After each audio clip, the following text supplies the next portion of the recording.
Hello viewers, நான் Jose. America, Israel, Iran இடையே மோதல் தீவிரம் அடைஞ்சிட்டு வர நிலையில் வளைகுடா நாடுகள்லாம் எண்ணெய் உற்பத்தியை குறைக்க தொடங்கியிருக்காங்க. இந்த வாரில் பார்த்திங்கன்னா நிறைய மக்கள் பாதிக்கப்பட்டிருக்காங்க. ஈரானில் மட்டும் கிடையாது, இஸ்ரேலில் மட்டும் கிடையாது, அமெரிக்கா மக்கள் எல்லாருமே நிறைய மக்கள் இறந்துருக்காங்க. மினாஃப் நகரில் அந்த ஒரு ஸ்கூலில் நடந்த தாக்குதல் கிட்டத்தட்ட 160 சின்ன பசங்க வரைக்கும் இறந்துருக்காங்க.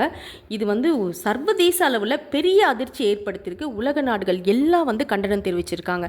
இதுக்கு அமெரிக்கா சொல்லியிருக்கு, இந்த தாக்குதலுக்கும் எங்களுக்கும் எந்த சம்மந்தமும் கிடையாது அப்படின்னு சொல்லியிருக்காங்க.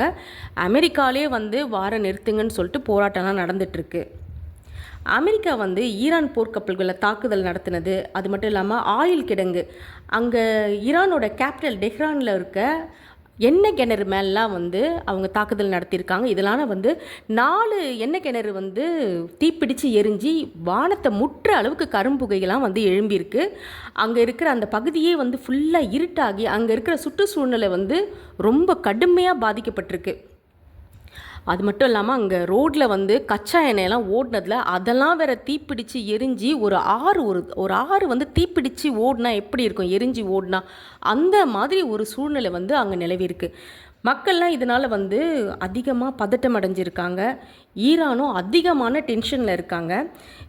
ஈரான் ஹார்மோஸ் அந்த வேவை க்ளோஸ் பண்ணதுனால கச்சா எண்ணெய் ஏற்றுமதி பெருசாக பாதிக்கப்பட்டிருக்கு. கச்சா எண்ணெய் உற்பத்தி பண்ணுற நாடுங்க அதை சேவ் பண்ணி வைக்கவும் இடம் இல்லாமல் உற்பத்தியை எல்லாரும் குறைக்க தொடங்கிட்டாங்க அப்படின்னு சொல்லப்படுது. இந்த வாரில் கச்சா எண்ணெயோட விலை ஒரே நாளில் 25% அதிகமாகிருக்கான். ஒரு பேரல் ரேட் பார்த்திங்கன்னா $116 தொட்டிருக்கு அப்படின்னு சொல்லப்படுது. வெளிநாட்டு கச்சா எண்ணெய் நம்பி இருக்கிறோம் உலக நாடுகள்லாம் ரொம்ப பெரிய நெருக்கடியை சந்திக்கிறாங்க அப்படின்னு சொல்லியிருக்காங்க. ஒபெக் ஆர்கனைசேஷன் 5வது பெரிய உற்பத்தியாளராக இருக்கும். குவைத் ஹார்மோஸ் வழியை ஈரான் மூடினதுனால எண்ணெய் உற்பத்தியை மற்றும் சுத்திகரிப்பு அளவை குறைச்சிருக்காங்கன்னு அறிவிச்சிருக்காங்க.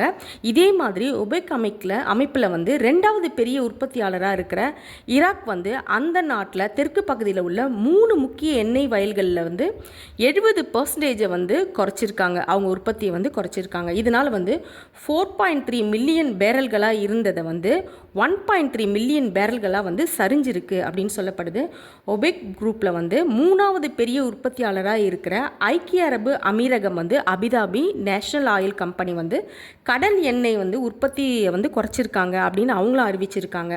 வளைகுடா நாடுகளில் இருக்கிற நாடுகள் ஏற்கனவே உற்பத்தி செய்யப்பட்ட எண்ணெயெல்லாம் ஏற்றுமதி செய்ய முடியாமல் தேக்கி வச்சுருக்காங்க.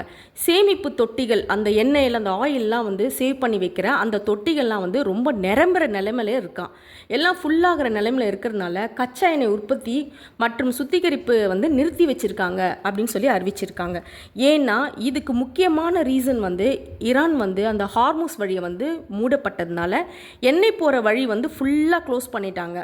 இப்போ எண்ணெய் போகிற வழி அந்த ஒரே வழி தான், அந்த வழியும் க்ளோஸ் பண்ணதுனால இது உலக எண்ணெய் சந்தையில் பெரும் பாதிப்பை ஏற்படுத்தியிருக்கு அப்படின்னு தான் சொல்லணும். கச்சா எண்ணெய் விலை உயர்ந்திருக்கிறதால உலக நாடுகளில் பணவீக்கமும் அதிகமாகும். இதனால் இந்தியா, சீனா, ஜப்பான், சவுத் கொரியா போன்ற இறக்குமதி எண்ணெய் மீது நிறைய டிபெண்ட் பண்ணியிருக்கிற நாடுகள் இதோட தாக்கம் அதிகமாகும், அந்த நாடுகளுக்கும் அதிகமாகும் அப்படின்னு சொல்லப்பட்டிருக்கு. இதெல்லாம் இல்லாமல் 90% ஆயில், அதாவது கச்சா எண்ணெய் ஏற்றுமதி செய்கிற 90% ஆயில் ஆயில் அந்த ஏற்றுமதி செய்கிற இடம் பார்த்திங்கன்னா கார்க் தீவு. அந்த கார்க் ஐலாண்டில் தான் எல்லாமே இருக்குது. கிட்டத்தட்ட உலக நாடுகளுக்கே அங்கே தான் ஏற்றுமதி செய்கிற பெரிய ஒரு மையம் அங்கே தான் இருக்குது. உற்பத்தி செய்கிற இடம், ஏற்றுமதி பண்ணுற இது எல்லாமே இருக்குது. இது ஈரான்லேருந்து கொஞ்சம் கிலோமீட்டர்ஸ் தள்ளி இருக்குது. ஈரானோட கண்ட்ரோலில் தான் இது இருக்குது. அந்த இடத்து மேலே அமெரிக்கா, இஸ்ரேல் இன்னும் எதுவும் டச் பண்ணலை, கிட்ட போகலை. சப்போஸ் அவங்க இதில் கை வச்சாங்கன்னா வேர்ல்டு லெவலில் பெரிய பொருளாதாரம் பாதிக்கப்படும் அப்படின்னு சொல்லப்படுது. ஏன்னா வேர்ல்டுலேயே மிகப்பெரிய ஆயில் ஏற்றுமதி நிலையம்னா இந்த கார்க் தீவு இதில் தான் இருக்குது, இங்கே தான் இருக்குதுன்னு சொல்லப்படுது. இதில் மட்டும் தாக்குதல் செஞ்சாங்கன்னா மத்திய கிழக்கில் மிகப்பெரிய எண்ணெய் விநியோக நெருக்கடி ஏற்படும் அப்படின்னு சொல்லியிருக்காங்க. எல்லா நாடுகளிடையுமே இதனால் பயமும் பதட்ட நிலையும் ஏற்பட்டிருக்கு. இதெல்லாம் இல்லாமல் கிட்டத்தட்ட ஒரு 440 kg யுரேனியம் வந்து வெப்பன் கிரேட் யுரேனியம், அதாவது யாருன்னா ஈரான் வந்து வச்சுருக்காங்க, பதுக்கி வச்சுருக்காங்க அப்படின்னு சொல்லிட்டு அவங்க ப்ரிப்பேர் செஞ்சு அதை வந்து யூஸ் பண்ணாமல் வச்சுருக்காங்க. சப்போஸ் அது மட்டும் அவங்க கையிலே இருந்துச்சுன்னா இதனால் நிறைய ஆபத்து இருக்குதுன்னு சொல்லிட்டு அமெரிக்காவும் இஸ்ரேலும் சேர்ந்து அதை வந்து தேடுறதுக்காக அந்த தேடுதல் ஒரு வேட்டையில் தொடங்கியிருக்காங்க. அது இன்னும் அவங்க கைக்கு கிடைக்கல. ஸோ வந்து இந்த நியூக்ளியர் அவங்க யூஸ் பண்ணிட போகிறாங்க, நியூக்ளியர் பாமை நிறைய இது பண்ணிட போகிறாங்கன்றதுக்காக, இதை தடுக்கிறதுக்காகவே வந்து அமெரிக்காவும் இஸ்ரேலும் வந்து சேர்ந்து இன்னமும் அவங்க வந்து தேடிட்டு தான் இருக்காங்க. ஏற்கனவே கிட்டத்தட்ட ஈரானில் முக்கால்வாசி இடத்த வந்து அவங்க எல்லாம் க்ளோஸ் பண்ணிட்டாங்க, எல்லாத்தையுமே தாக்குதல்கள் நடத்தி க்ளோஸ் பண்ணிட்டாங்க. இந்த ஒரு விஷயத்தை வந்து அவங்க இன்னும் தேடிட்டு தான் இருக்காங்க.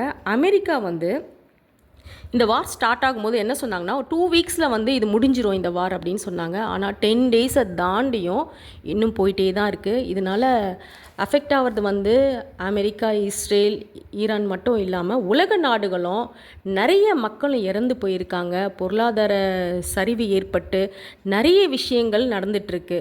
இந்த வார் வந்து சீக்கிரம் நின்றுட்டா எல்லாத்துக்கும் ஒரு பிரச்சனை வந்து எல்லா பிரச்சனையும் வந்து சால்வ் ஆகிடுன்றது தான் உலக மக்களோட முக்கியமான கோரிக்கையாக இருக்குது. நெக்ஸ்ட் வீடியோவில் பார்க்கலாம். பாய்.